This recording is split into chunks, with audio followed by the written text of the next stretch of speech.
Fala, gremistada! Vamos então para mais um Fute das Gurias, mulherada aqui falando de Grêmio e sabendo muito. E hoje a nossa convidada é a Zúlia Bela, ela que é coordenadora da torcida organizada Gurias Grêmio Lajeado, um grupo super conhecido, né? E se não o maior grupo feminino. Elas já estão com 13 mil seguidores no Instagram. E a Zúlia também faz parte de um núcleo de mulheres gremistas. Eu quero te agradecer, Zuli, mais uma vez, por aceitar o nosso convite. E eu já começo querendo saber mais da tua história, de onde surgiu a tua paixão pelo Grêmio, até fazer parte desse grupo de Lajeado. Bom dia, Andressa. Eu que agradeço, né, essa participação que tu dá para todas as mulheres, essa abertura, né, para a gente poder falar um pouquinho sobre os trabalhos da gente e também falar sobre futebol, que é o que a gente gosta. Então, me sinto muito lisonjeada por estar aqui contigo. E nós, aqui em Lajeado, nós iniciamos nosso grupo em 2017. Foi quando deu todo o início, a gente sentiu a necessidade de trazer mais mulheres para assistir os jogos, para ir para as barcas, para ir para a arena, e a gente via que elas tinham uma resistência. Nós tínhamos com nós algumas, mas eram o quê? Namoradas, mães, filhas, irmãs, né? Mas a gente queria aquela menina que está lá, que gosta de futebol, que assiste, mas está lá sozinha, assistindo de casa, e gostaria de participar. Então, a gente acabou, né, com uma ideia do meu filho e uns amigos dele, que eles fazem parte dos Borrachos de Lajeado, de criar o nosso grupo e iniciar esse trabalho, que é hoje já é um trabalho lindo, já é um trabalho não só do futebol, mas também social. Então, a gente sempre fala, né, nunca é só futebol. E eu vi que o lema de vocês é amizade, igualdade e solidariedade. E vocês têm essa parceria, né, com o Borrachos de Lajeado.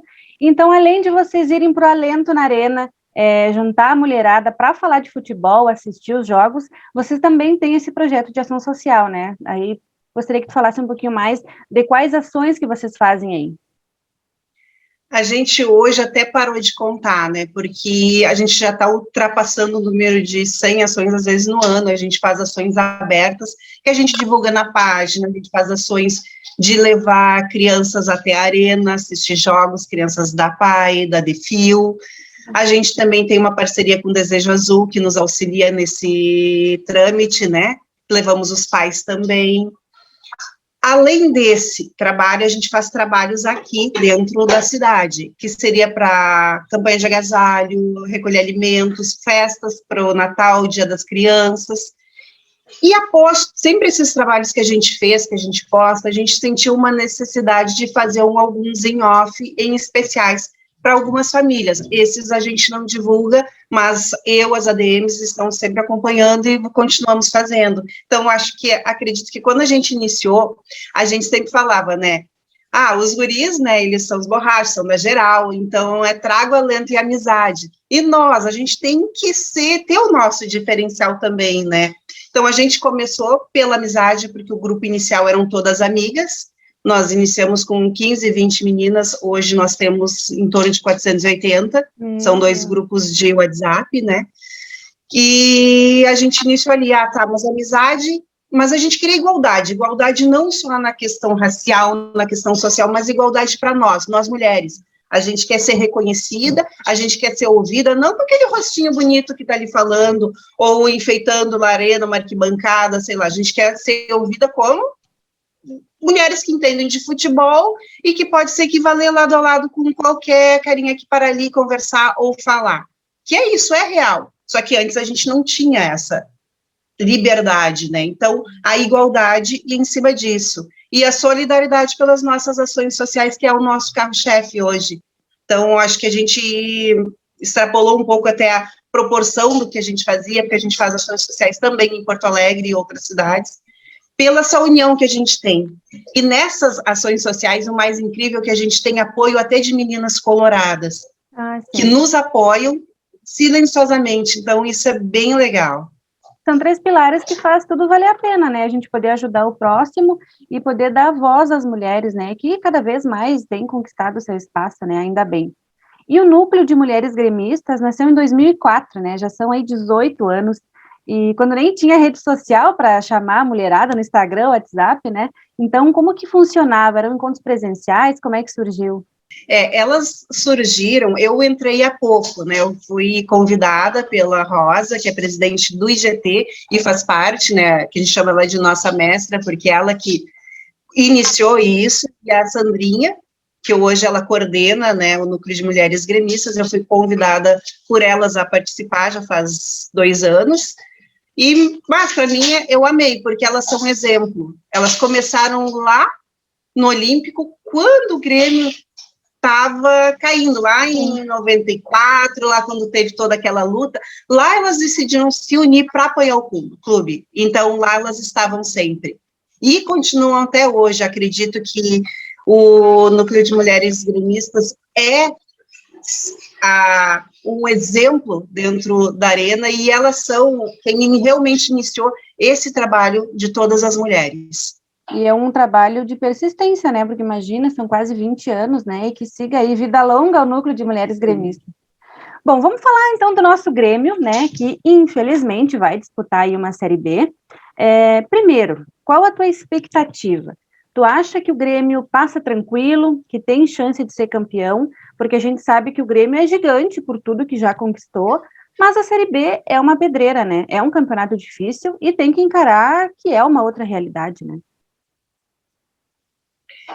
A gente viu nesse primeiro jogo que teve agora, que o que deveria já ter sido feito há muito tempo, que é os guris em campo. A gente viu ali o Rio, do Elias, né? Eles mostraram para que eles vieram, né? Eu tenho o Pedro Lucas, que eu gosto muito, tenho o Vini Paulista, tenho o Lucas Cauã. Eu acho que eles deveriam estar em quase todos os jogos. Porém, a gente sabe que eles têm a questão do psicológico, eles são novos ainda. Aí que a gente entra com a questão de botar os jogadores mais cascudo, mais fortes, para dar esse suporte para eles. Eu acredito que essa união feita dos nossos meninos que estão vindo, né, da transição, juntamente com os nossos jogadores que vestem a camisa, que são os jogadores que amam o Grêmio, como Jeromel, Kahneman, Diego Souza, eu acho que essa união ali vai fazer a gente não ter nem dificuldade para subir.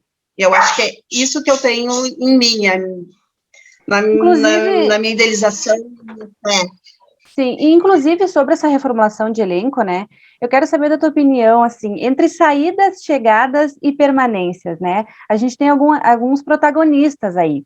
Quero começar perguntando do lado bom, Jeromel e Kahneman, que permaneceram. Inclusive, eu vi uma frase do Jeromel que ele falou que no Grêmio é muito simples, né, basta se doar de todo o coração, ali todo jogo, dar o máximo de si, só que isso não serve para todos, né, e eles são exemplos a serem seguidos tanto pelas gurizadas da base, tanto pelos novatos que estão chegando agora, né, por mais que sejam jogadores experientes, sentirem o que é o Grêmio, né, e também sobre, acho que uma aposentadoria em breve do Jeromel, dele, já que está tanto tempo no clube, é super identificado, é nosso maior ídolo, juntamente com o Jeromel, nossa herança de 2017, né, que eles permaneçam no Grêmio até, sei lá, daqui... O Jeromel tá com 34, eu acho, né? Que ele fique aí até se aposentar.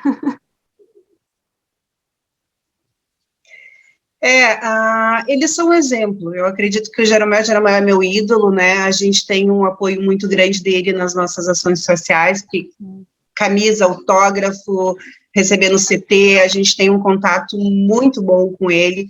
Ele sempre teve essa valorização com o torcedor, ele tem um carinho pelo torcedor, assim como ele ama o Grêmio. O Jeromel é o jogador referência hoje, né? E eu acredito que ele vai fazer o possível e o impossível para passar essa Série B, mas a gente tem que estar preparado que logo, logo vem sim a aposentadoria dele, até porque ele merece, né? Curtir as filhinhas dele, a esposa dele.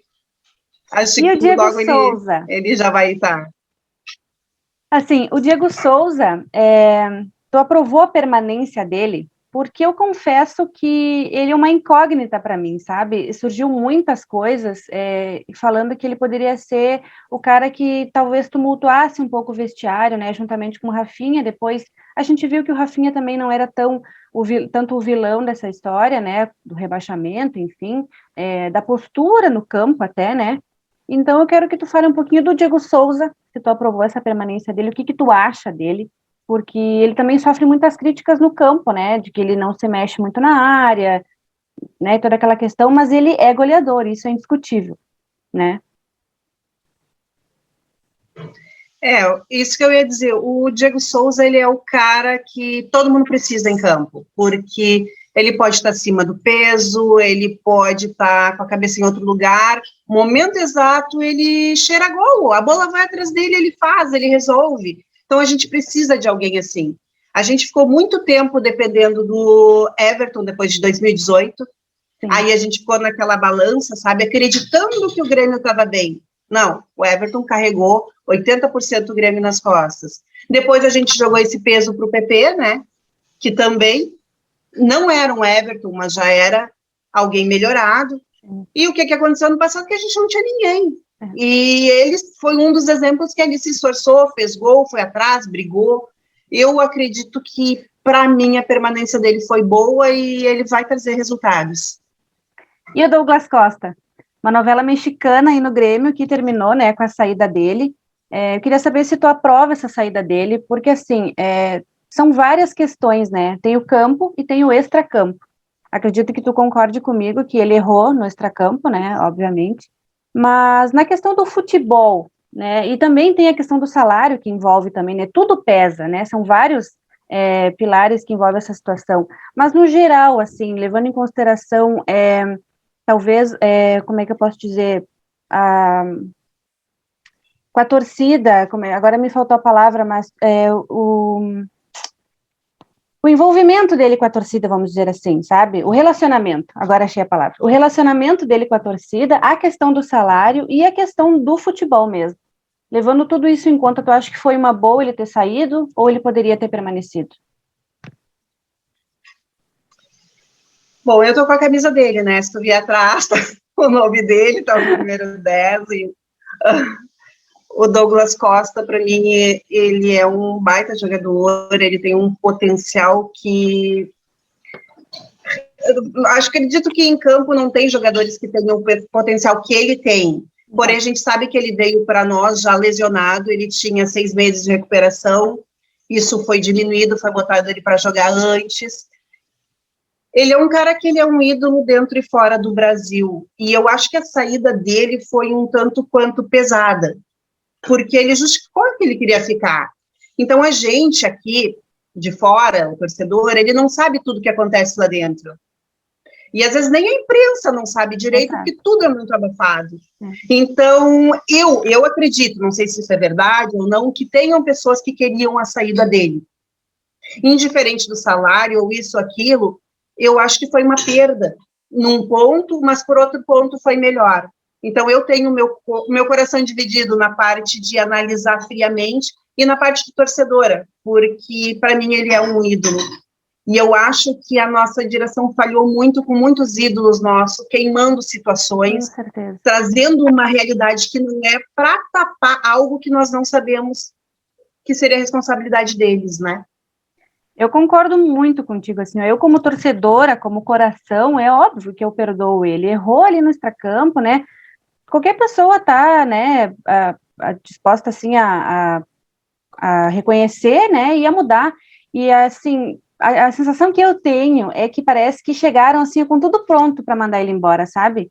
Porque ele mostrou que ele queria ficar, que ele ia ficar, que ele ia ajudar o Grêmio, e aí, no outro dia, estava indo embora, né? Então, realmente concordo contigo que foi uma perda, e principalmente na Série B, se a gente for levar em consideração, não teria nem como comparar, seria o melhor jogador disparado, ajudaria demais o Grêmio, né? Bom, e o último destaque do mercado da bola, como eu digo, né, de todo esse início de temporada, é o Ferreirinha, que após, né, um quase litígio com o Grêmio, né, e a sua tardia renovação, ganha a camisa 10 agora, né, e já de antemão, eu espero, né, que a maldição da camisa 10 no Grêmio tenha sido quebrada, porque o Grêmio que já teve o Tcheco, o Zé Roberto, né, e o próprio Douglas, que para mim segue sendo o último 10, né, e depois dele foi só ladeira abaixo, né, jogadores como Felipe Viseu, Cícero, Thiago Neves, que até hoje eu não entendo como que vestiu essa camisa 10, né, o Jean-Pierre e o próprio Douglas Costa. E eu acho até que é uma banalização das camisas pesadas do Grêmio, né? A 10 juntamente com a 7. Então, tu gostou da permanência do Ferreirinha?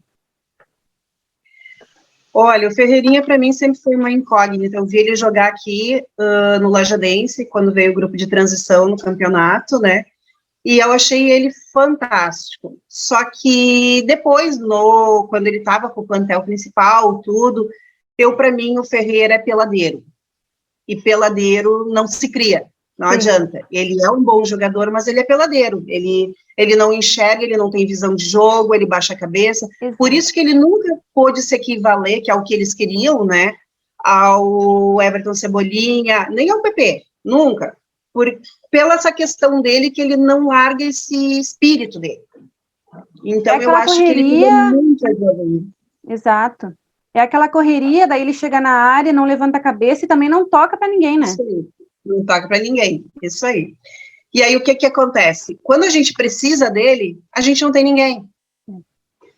E a questão dele carregar a 10 tem essa história de ser uma mística, mas isso eu acho que cabe um pouco mais à seleção brasileira, ao Santos, como o meu marido já comentou comigo, não a nossa mística é a 7, não adianta, 7, né?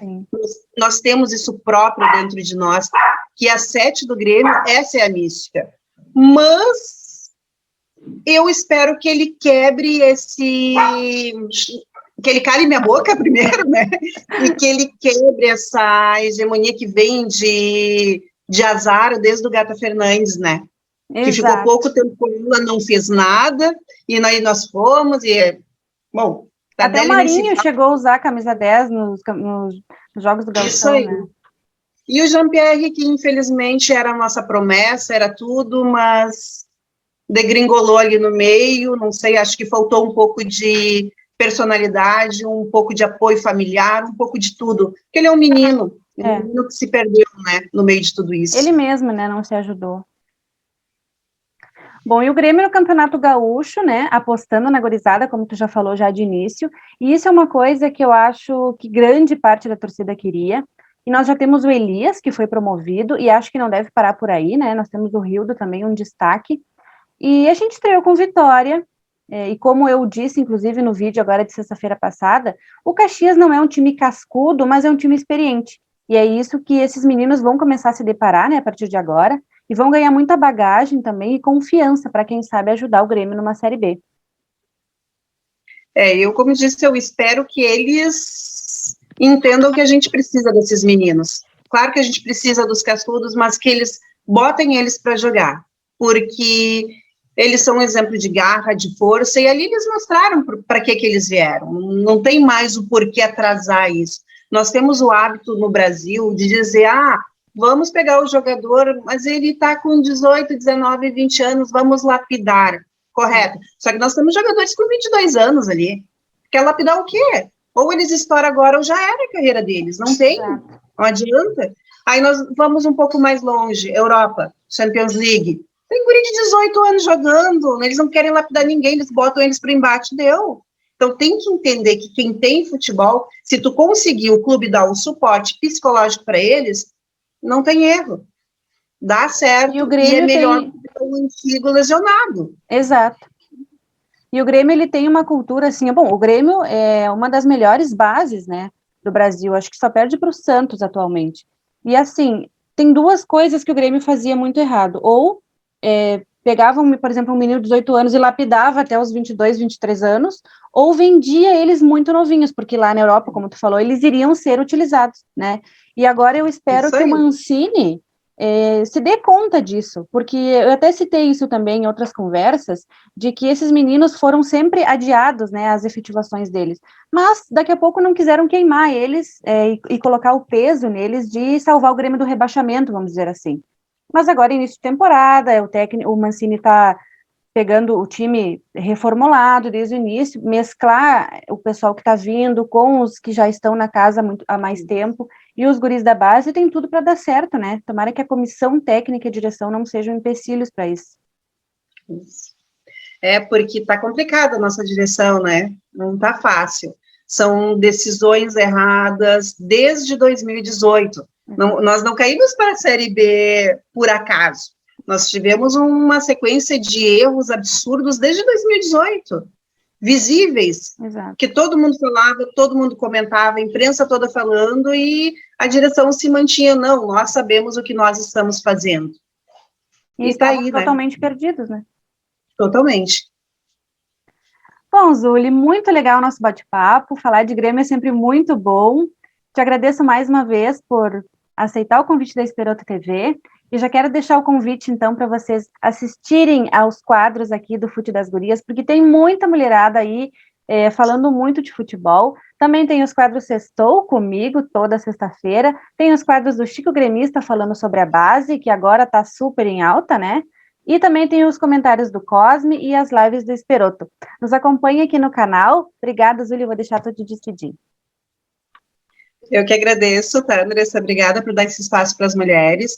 Eu acredito que logo, logo nós vamos ter mais meninas falando, comentando. E isso é graças a vocês que dão essa oportunidade, deixam nós mostrar a nossa opinião, porque tudo são opiniões nossas, a nossa visão do que está acontecendo, né? E esse espaço é muito importante para esse crescimento, que logo, logo a gente vai estar igualada, então esses preconceitos, essas inibições que as mulheres têm vão terminar. Muito obrigada. Que assim seja. Tchau, tchau, pessoal. Até uma próxima.